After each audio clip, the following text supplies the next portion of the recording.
I'm always asked, what are some examples of good businesses?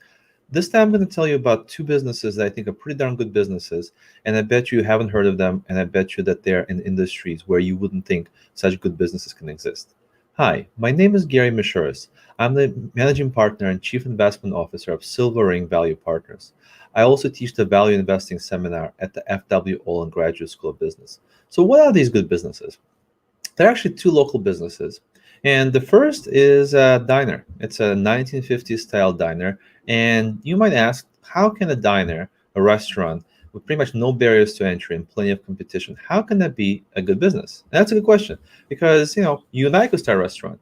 You can start cooking right now and make your amazing scrambled eggs or whatever your most the dish you're most proud of, and you can compete with them, right? They're not in a particularly amazing location, so it's not that they have some corner of the Maine and Maine at some small town. They're not a pain to get to, but you have to drive there. There's a small parking lot, but frequently it's full, and you have to find on-street parking. So what's their secret? Well, first of all, they've been around for a long time. They fill a niche really, really well. They're this 1950s diner slash ice cream parlor, and they just do an amazing job. They serve people really delicious food. They do it quickly, and people just love it. It's a local tradition around where I live. And no matter when I come there with my kids, there's always a line, and the place is always full. So interestingly, how do we know it's a good business? Maybe they're not a good business. So in this day and age, when pretty much everyone takes a credit card, and some actually only take credit cards, these guys only take cash. Which how I know is because some of the time I forget to bring extra cash. Just thinking I'll just pay with a credit card wherever I go, and now I have to get my 6-year-old son to help me out with the math of, do we have enough money to pay for our ice cream and dinner, or do we have to do the dishes afterwards? Which he actually thinks that we would end up doing the dishes. So he's actually really focused on getting this math right, which is, I guess, a good exercise. But anyway, so they have such inelastic demand.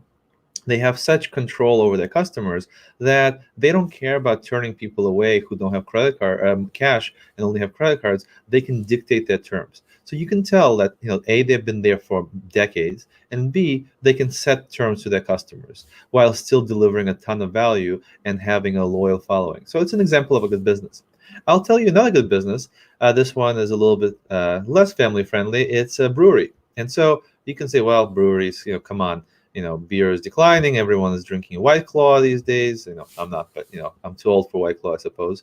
And also there, craft breweries are popping up a dime a dozen. Again, no barriers to entry. You can get some recipes, start in your garage, and then a few dollars in a dream, and you have your own brewery. Well, so there's this brewery in Massachusetts called Treehouse.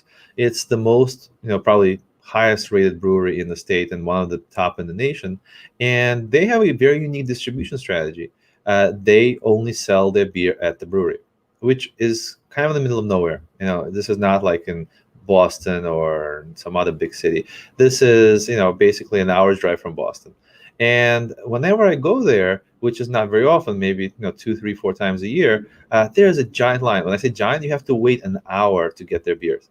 Some of their beers is limited, and people buy cases and cases of beer because they're not going to want to wait in line. And if you're in Boston, it takes you 3 hours to go there and buy the beer and come back.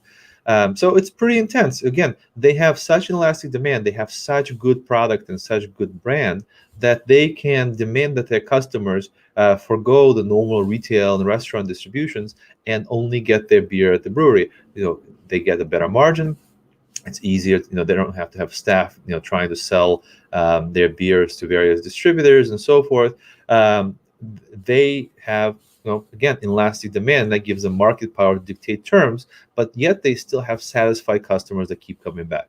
So those are two examples of good businesses. They're not really in industries where you can buy their stock. They're private businesses, but I think that that's a good telltale sign. You have a business where you both have very happy customers, and yet you can dictate terms and do business in a way that's best for you and still prosper. If you like this video, please hit like and subscribe to my YouTube channel. Thank you, guys.